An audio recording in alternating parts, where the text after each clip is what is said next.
হঠাৎ করেই যখন অনেক রাতে ক্ষুধা লেগে যায় আর ঝাল ঝাল কিছু খাইতে ইচ্ছা করে তখন আমাদের স্বামী স্ত্রীর অবস্থা এইরকম।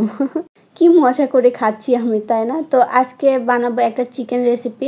রাত্রেবেলা যখন খুব বেশি ক্ষুধা লেগে যায় তখন আমি ধান্দায় থাকি কম সময়ে সুস্বাদু কি বানানো যায়। তো আজকে আমি এই চিকেনগুলো নামাই নিয়েছি ফ্রিজ থেকে, সেইগুলো ভিজায় রাখছিলাম। এখন এইগুলো ধুয়ে ছোট্ট একটা শিলের সাহায্যে সবগুলো মাংস হালকাভাবে থেতো করে নিয়ে ভালো মতো ধুয়ে আবার একটা কাঁটা চামচ দিয়ে ছিদ্র ছিদ্র করে নেব, যাতে করে মশলাপাতিগুলো মাংসের মধ্যে ভালোভাবে ঢুকে।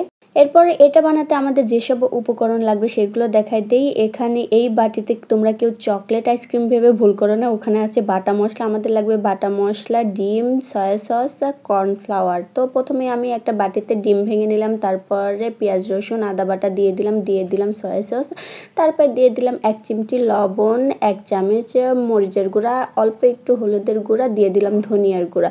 এখন এটা ভালোভাবে মিক্সড করতে হবে, সুন্দর মতো মাখাইতে হবে। মশলাটা যত সুন্দরভাবে মাখবে তত কিন্তু মাংসের ভিতরে মশলাগুলো পৌঁছাবে, ঢুকবে আর কি।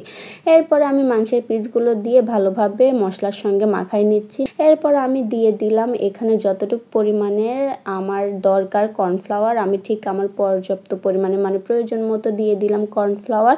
এরপরে কর্নফ্লাওয়ার দিয়ে ভালোভাবে হাত দিয়ে মাখাই নিতে হবে। এরপরে মাখায় যদি তোমরা পারো আধা ঘন্টা থেকে 1 ঘন্টার মতো সময় তোমরা রেস্টে রাখতে পারো, কিন্তু আমাদের তো সেই রকম সময় নেই, তাই আমরা সরাসরি নিয়ে চলে আসছি ভাজার জন্য, মানে রান্না করার জন্য, কারণ আমাদের তো অনেক বেশি ক্ষুধা লেগে গেছে। এখানে আমি তেল ঢালতেছিলাম আর আমার বরের মুখ শুকে দেখি যে চুপসে গেছে। সে বলতেছিল আহারে কত তেল ঢালতেছে, কিন্তু বেচারি তো জানে না যে একসঙ্গে দুইটা পাওয়া সম্ভব না, যে কোনো একটা স্যাক্রিফাইস করতে হবে। হয়তো মুখরোচক খাবার খেতে হবে আর নাই তো তেল সাশ্রয়ী করতে হবে, তাই না? একসঙ্গে দুইটা তো সম্ভবই না। তো যাই হোক, তেলটা যখন গরম হয়ে গেছে তখন আমি একে একে মাংসের পিসগুলো দিয়ে দিচ্ছিলাম, মাখায় রাখা মাংসগুলো।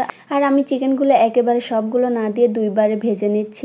আর এই তো এইখানে আমি একটু রান্নাঘরে ফোনের ক্যামেরা নিয়ে ঢং করতেছিলাম যে আমি এত রাত্রে রান্না বান্না করতেছি। এই তো পিছনে আমার গ্যাসের চুলায় রান্না বান্না হচ্ছে। তো যাই হোক, যখন এক পাশে একটু হালকা বাদামি হয়ে ভাজা হয়ে গেছে তখন আমি আরেকবার উল্টাই দিচ্ছিলাম। আর এই পুরো রান্নাটা কিন্তু মিডিয়াম আঁচে করতে হবে, আর যদি আপনারা হাই ফ্লেমে রান্না করেন তাইলে কিন্তু উপরে পুড়ে যাবে আর ভিতরে মাংস কিন্তু কাঁচাই রয়ে যাবে। তো এইভাবে উল্টাই পাল্টাই দিয়ে আর এরকম একটা ব্রাউন কালার চলে আসবে তখন আমি তুলে নিচ্ছি। আর ভিতরে যে মাংসের পিসগুলো আমি যে কাঁটা চামচ দিয়ে ছিদ্র ছিদ্র করে নিয়েছিলাম, এতে করে মাংসের মধ্যে মশলাটাও ভালোভাবে ঢুকে গেছে আর সেদ্ধটাও কিন্তু খুব সহজেই তাড়াতাড়ি হয়ে গেছে।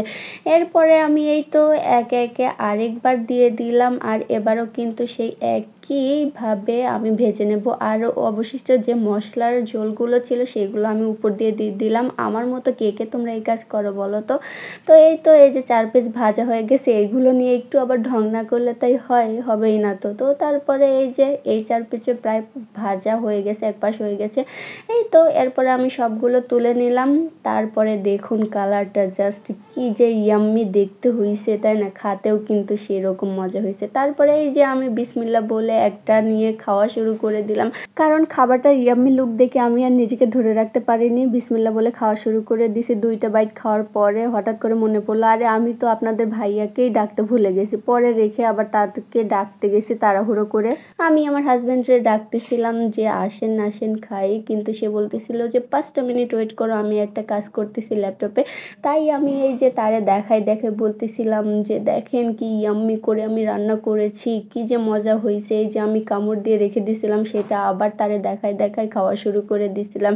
আর বেচারিটা আমার এরকম কীর্তিকলাপ দেখে কাজ বাদ দিয়ে উঠে চলে আসছে খাওয়ার জন্য। এই তো তার 2 জন মিলে আবার খাওয়া শুরু করে দিলাম। এখানে সেই মানুষটা আমার রান্নার প্রশংসা করতেছিল আর আমি হাসি দিয়ে তার মুখের দিক তাকাইছি, আর সে তার হাতে রাখা চিকেনটা আমারে খাওয়াই দিল, মাশাআল্লাহ। তো এই তো রাত্রেবেলা আমাদের ক্ষুধা লাগলে পরে বিরক্ত মনে না করে কিছু ঝটপট রান্না করে 2 জন খেয়ে নেই। আমাদের মতো কে কে তোমরা এরকম করো, রাত্রেবেলা ক্ষুধা লাগলে কিছু বানায় খাও তারপরে ঘুমাও? কমেন্ট করে অবশ্যই জানাও।